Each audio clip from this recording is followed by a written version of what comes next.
अस्सलाम वालेकुम। हमने स्टार्ट किया हुआ था टेस्टिकुलर ट्यूमर्स, जिसमें डिस्कस्ड अबाउट द सेमिनोमा, जिसमें क्लासिकल और स्पर्मेटोसिटिक हमने डिस्कस किया था, एम्ब्रियोनल और यॉक्सिक ट्यूमर डिस्कस किया था। Now next thing is about the choriocarcinoma. Choriocarcinoma जो होता है ना, इसमें सबसे पहले तो आपको साथ ही ये मतलब माइंड में आना चाहिए कि इसके अंदर क्या होता है कि कोलमनर जो है वो सिस्टोट्रोफोब्लास्ट होते हैं और साइटोट्रोफोब्लास्ट सेल्स होते हैं, और ये कि इनमें HCG हार्मोन प्रोड्यूस हो रहा होता है, ठीक है। और ये इनकी बहुत इंपॉर्टेंट चीज़ होती है जो आप निगलेक्ट कर देते हो, ये होता है कि इनके जो जैसे टेस्टिकुलर मास बनता है ना, तो हम उनको पैल्पेट करके चेक करते हैं कि इसके अंदर ट्यूमर है कि नहीं।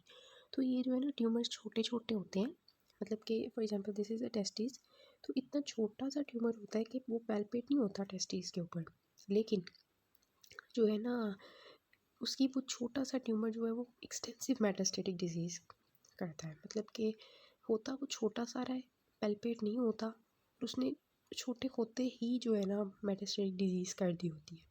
और ये मेटास्टेसिस कहाँ करता है, कि लंग्स में करता है और इस तरह के एरियाज़ में जो है ये फैल जाता है, ठीक है।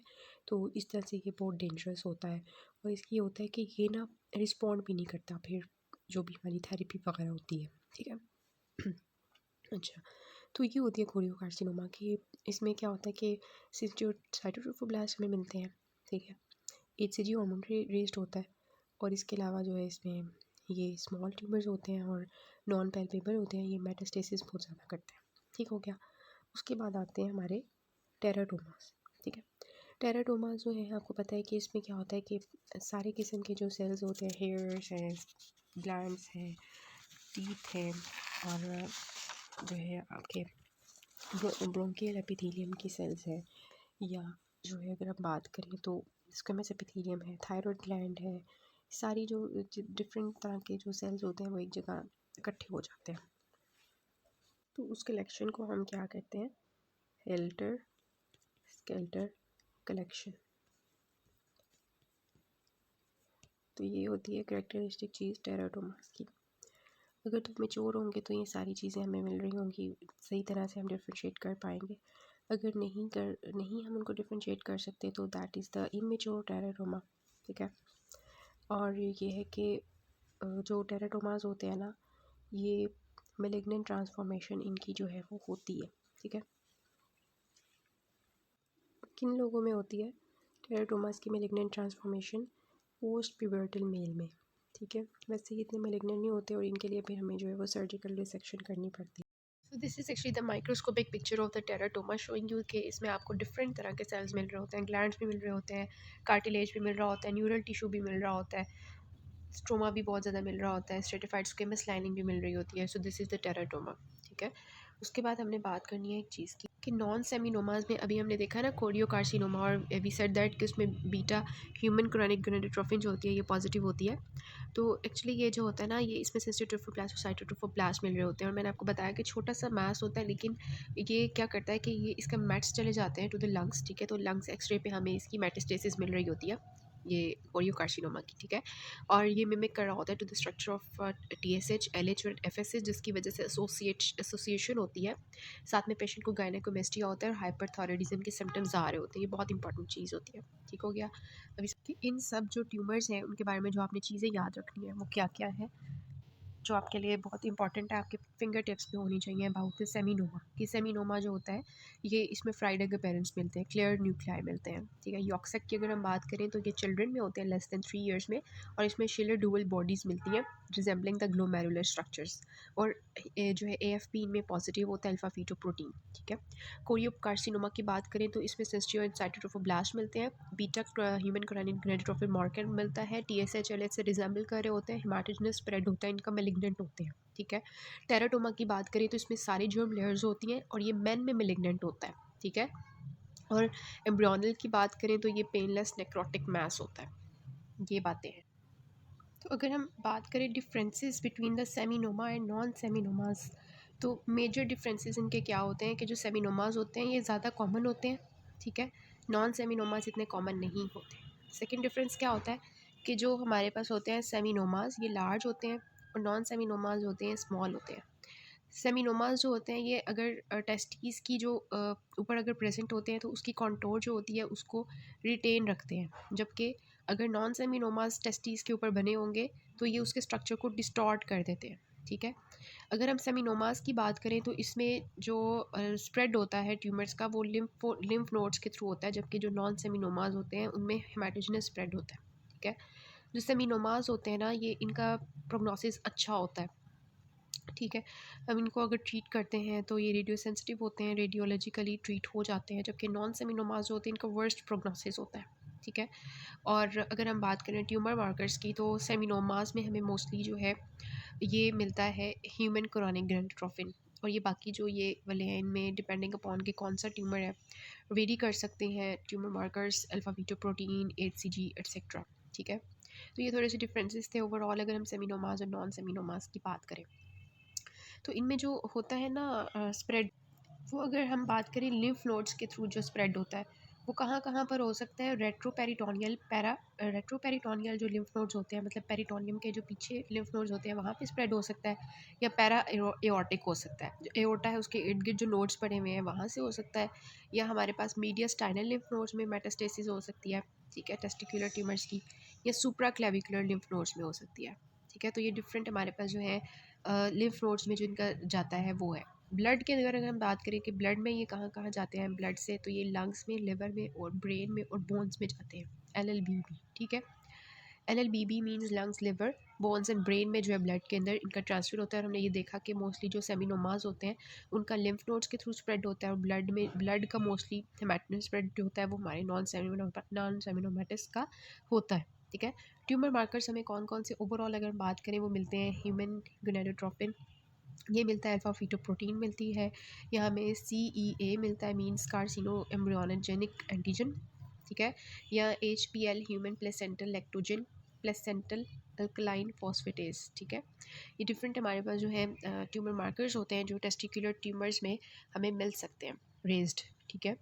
इसके अलावा अगर हम क्लिनिकल फीचर्स की बात करें तो क्लिनिकल फीचर्स ओवरऑल जो टेस्टिकुलर ट्यूमर्स के होते हैं वो क्या होते हैं कि जो टेस्टीज़ होती है वहाँ पे ट्यूमर बना हुआ है ना, जिसकी वजह से क्या होता है, ड्रैगिंग सेंसेशन आती है, ठीक है, ड्रैगिंग सेंसेशन आएगी। दूसरा ये कि पेन हो रही होगी वहाँ पे लोकली, ठीक है, वैसे तो पेनलेस होते हैं मोस्टली लेकिन पेन हो सकती है। लिम्फेडिनोपैथी होती है, मींस डिपेंडिंग अपॉन के कौन से लिम्फ नोड्स इन्वॉल्व हुए हैं लिम्फेडिनोपैथी होगी, या अगर वो टेस्टीज़ का जो मास है वो इतना ज़्यादा है उसकी वजह से यूरिनरी ऑब्स्ट्रक्शन भी हो सकती है, ठीक है। सो ये डिफरेंट था। इसके अलावा हमें बात करनी है कि इसकी स्टेजेस क्या होती हैं स्प्रेड की। तो इसकी जो है 3 स्टेजेस होती हैं, डिपेंडिंग अपॉन स्टेज 1 की होगी वो यही होगी ना कि टेस्टिक्यूलर हमारे पास टेस्टीज़ के अंदर ही है अभी, ठीक है, वो भी बाहर नहीं गया। सेकंड स्टेज क्या होती है जिसमें वो रेट्रोपेरिटोनियल लिम्फ नोड्स में चला जाता है, ठीक है, पेरिटोनियम के जो पीछे नोड्स होते हैं वहाँ पर। और थर्ड ये है कि वो रेट्रोपेरिटोनियल लिम्फ नोड्स के अलावा जो है वो स्प्रेड करके बाकी लिम्फ नोड्स में भी, तो ये हमारे पास थर्ड स्टेज हो जाएगी, ठीक है, अदर लिम्फ नोड्स। तो ये छोटी सी इसकी जो है वो क्लासिफिकेशन थी स्टेजेस की। अभी तक हमने डिस्कस किया टेस्टिकुलर ट्यूमर जो होते हैं उनकी क्लासिफिकेशन क्या होती है, उनके रिस्क फैक्टर्स क्या होते हैं, वी डिस्कस्ड अबाउट कि मॉर्फोलॉजी डिफरेंट हमें कैसे अपेयर होती है सबकी, और we discussed about the differences between the seminomas and non-seminomas. We discussed about the lymph spread and the hematogenous spread of the tumors कि वो कहाँ कहाँ जा सकते हैं, और स्टेजेस हमने डिस्कस किए हैं, क्लिनिकल फीचर्स डिस्कस कर लिए। So this is the MCQ, you have to solve this के 25 ईयर ओल्ड मेल है और वो पेनलेस जो है राइट टेस्टिकुलर मास के साथ आया है, और वो कंप्लेन कर रहा है कि उसको वेट लॉस हो रहा है, डायफ्रेसिस हो रहा है, पैल्पिटेशंस हो रही है, नर्वसनेस हो रही है।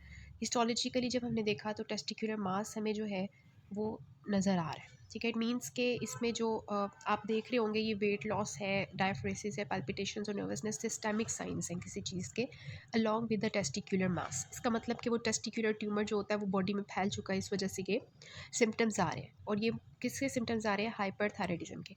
यू हैव टू हाईलाइट के कौन सा आपके पास जो होगा, तो ये क्लियर साइटोप्लाज्म और सेंट्रल न्यूक्लियाई जो होते हैं ये सेमिनोमास के अंदर होते हैं, और हमने देखा था कि वो वेल डिमार्केटेड होते हैं, वो स्प्रेड नहीं इतने करते, तो ये तो नहीं हो सकता, ठीक है। अब प्रिमिटिव ग्लोमेरुलाई के साथ जो रिजेंबल कर रहा था वो यॉक्सैक ट्यूमर होता है, यॉक्सैक में हमने कोई ऐसी कोई चीज़ पढ़ी नहीं है, तो ये भी नहीं हो सकता।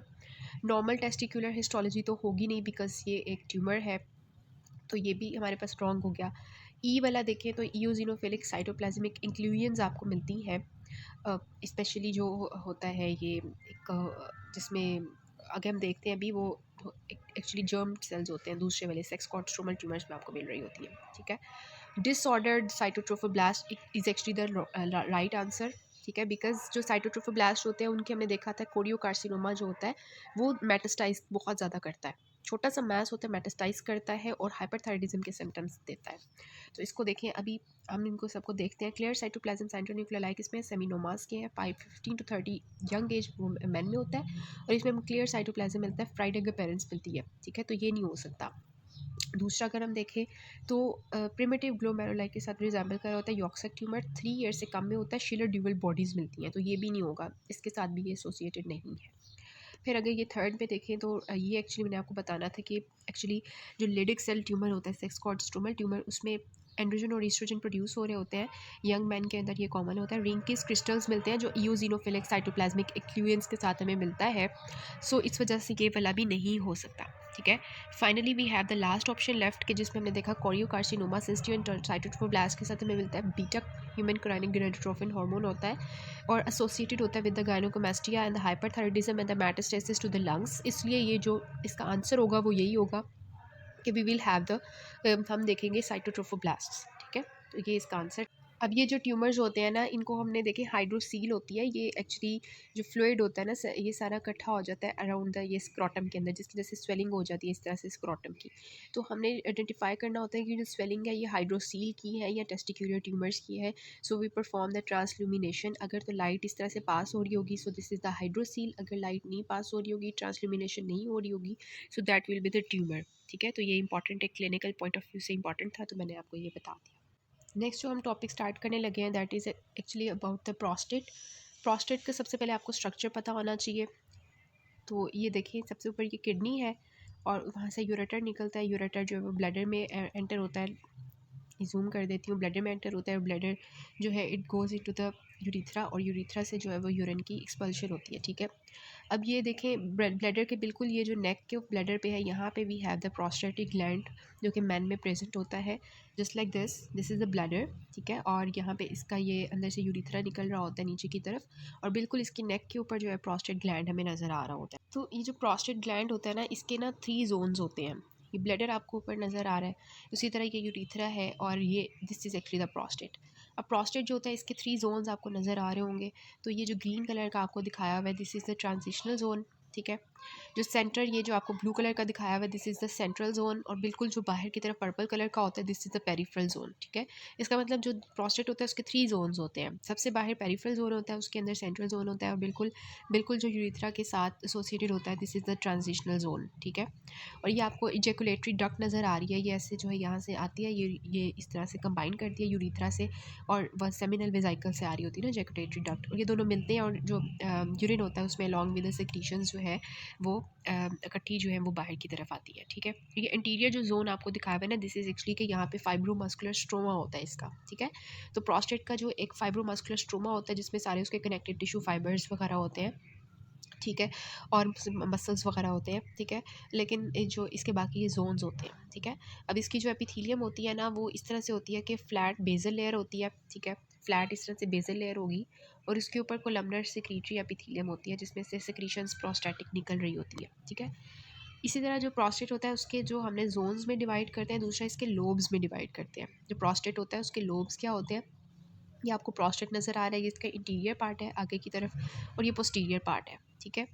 अब ये देखें इसके लोब्स जो हैं वो लैटरल लोब्स होते हैं दोनों साइड्स पे, ठीक है। मीडियन बिल्कुल दरमियान में लोब होता है और पोस्टीरियर लोब होता है, ठीक है, posterior lobe. So we have the median lobe, 2 lateral lobes and posterior lobe, ठीक है। और पोस्टीरियर और जो मीडियन लोब होता है ना उसके दरमियान में we have the ejaculatory duct, ठीक है। बिल्कुल बाहर आपको कैप्सूल नज़र आ रहा है, ठीक है। दिस इज़ अ यूरिथ्रा, ये जो मैं आपको हाईलाइट कर रही हूँ this is actually the urethra, ठीक है, पिनाइल यूरिथ्रा। और इसके अलावा ये जो आपको अंदर की तरफ ये सारी नज़र आ रही है ना लैटरल लोब के अंदर, ये डक्ट्स हैं सारी, ठीक है, दीज आर द डक्ट्स जो प्रोस्टेट की होती है। So this is actually the structure of the prostate. So we have to start the topic benign prostatic hyperplasia, ठीक है, BPH। बिनाइन मीन्स के ये इतना ज़्यादा मेलिग्नेंट नहीं होगा, cells are not malignant. Prostatic means के ये प्रोस्टेट ग्लैंड का ट्यूमर है, सॉरी प्रोस्टेट ग्लैंड से अराइज हो रही है, बिनाइन सी चीज़ है, ठीक है। और हाइपरप्लेजिया मीन्स के जो प्रोस्टेटिक सेल्स हैं उनका नंबर इंक्रीज़ हो रहा है, ठीक है।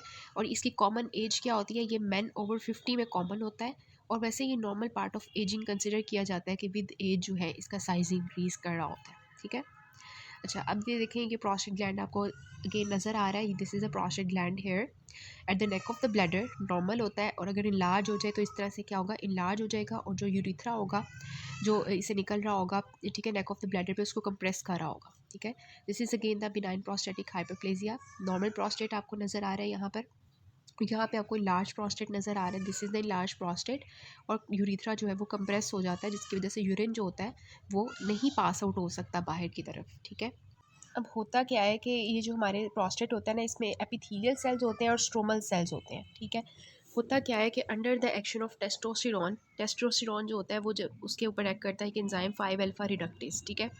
5 अल्फा रिडक्टेज जो टेस्टोस्टेरोन होता है ना, उसको इसमें DHT में कन्वर्ट कर देता है, डाईहाइड्रोटेस्टोस्टेरोन में, ठीक है।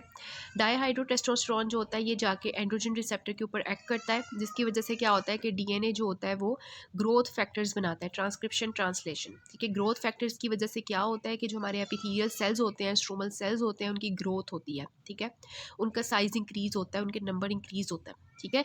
सो प्रोस्टेटिक हाइपरप्लेजिया में क्या होगा, एक्चुअली यही हो रहा होगा कि स्ट्रोमल सेल्स और एपिथेलियल सेल्स की प्रोलिफरेशन बहुत ज़्यादा हो जाएगी under the action of testosterone, और इसमें जो मोस्ट पोटेंट होता है वो DHT होता है, डाईहाइड्रोटेस्टोस्टेरोन, ठीक है। तो DHT produce peripherally by the type 1 and type 2 5 alpha reductase वही होते हैं sole responsible for the prostatic hyperplasia. तो बिनाइन प्रोस्टेटिक हाइपरप्लेजिया क्या होगा, जिसमें ये क्या होगा, प्रोस्टेटिक इनलार्जमेंट होगी because of the proliferation of the stromal and glandular elements, mostly 40 years of age के बाद होता है, 8th डेकेड ऑफ लाइफ में ज़्यादा कॉमन होता है, ठीक है। और इसमें क्या होता है कि टेस्टोस्टेरोन की वजह से जो है डायहाइड्रोटेस्टेरोन जो होता है वो ग्रोथ में टेक पार्ट कर रहा होता है, ठीक है, और 10 टाइम ज़्यादा पोटेंट होता है DHT as compare to alone the testosterone, ठीक है। तो इसके ट्रीटमेंट यही होगा ना कि हम जो है इसको ब्लॉक कर दें, ये जो DHT का एंड्रोजन रिसेप्टर है यहाँ पे इसको ब्लॉक किया जाए, ताकि ये जो प्रोलिफरेशन करवा रहा है स्ट्रोमल एंड एपिथेलियल चीज़ों का वो कम करवाए। तो उसके लिए हम फिनेस्ट्राइड देते हैं, 5 अल्फा रिडक्टेज इनहिबिटर होता है। अभी हम शुरू में इसकी ट्रीटमेंट देख लेते हैं, ठीक है। फिनेस्ट्राइड होता है, और साथ में हम फ्लोमैक्स देते हैं इन केस ऑफ के वो जो ब्लैडर का जो एक्चुअली वो जो टोन इंक्रीज़ हुई हुई है वहाँ की, ठीक है, नेक ऑफ द ब्लैडर में जो स्फिंक्टर है उस या मसल्स की जो टोन इंक्रीज हुई है उसको हम जो ब्लॉक करने के लिए 5 अल्फा रिडक्टेज इनहिबिटर्स देते हैं, ठीक है। सो इसलिए ये इंपॉर्टेंस इसकी होती है ट्रीटमेंट की इन दिस केस की पैथोजेनेसिस को देखते हुए। अब अगर हम बात करें ना कि बिनाइन प्रोस्टेटिक हाइपरप्लेजिया जिसमें स्ट्रोमल और एपिथेलियल सेल्स की प्रोलिफरेशन ज़्यादा हो रही होती है, वो कौन से रीजन में होती है प्रोस्टेट की, तो रिमेंबर कि ट्रांजिशनल जोन के अंदर और मीडियन लोब के अंदर, ठीक है, मीडियन लोब के अंदर और ट्रांजिशनल जोन के अंदर प्रोलिफरेशन ज़्यादा हो रही होती है, जिसकी वजह से जो है ये बहुत ज़्यादा चांसेस होते हैं कि ये जो हमारी यूरिथ्रा है यहाँ पे इसकी ब्लॉकेज कर देगा ये, ठीक है। मीडियन लोब भी जब इलाज करेगा तो ऑब्वियसली यहाँ पे यूरिथ्रा पड़ा हुआ है, मैंने आपको बताया, तो उसकी ल्यूमेन को ये ब्लॉक कर देगा, ठीक है। तो ये इसका मेजर चेंज आता है। तो बाकी हम जो है नेक्स्ट पार्ट से करते हैं।